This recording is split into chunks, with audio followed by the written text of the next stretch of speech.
के सहरा किताब की तह कहानी आके दिल मोर समा जाए।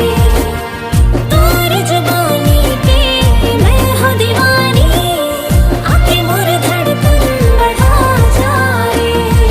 दिन रात देखो बस तोर सपना रे, मोरा हर घड़ी बस तोर रहना रे।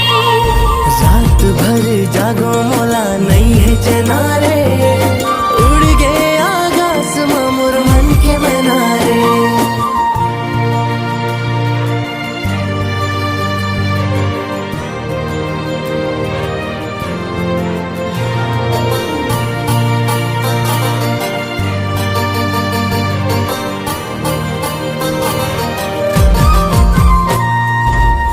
नील गगन मां मोर जाके पंछ परिमल कस सैर करावे।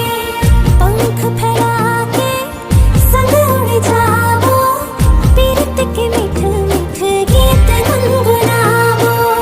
इंद्रधनुष के सातों रंग मां गोरी तोला रंगाऊं रे, लाली रंग ला मैं चुरा के मांग में तोरे सजाऊं रे।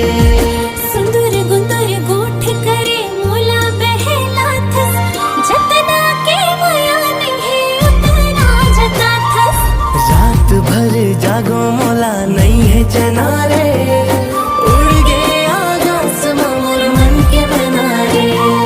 तोर कोती भागे मन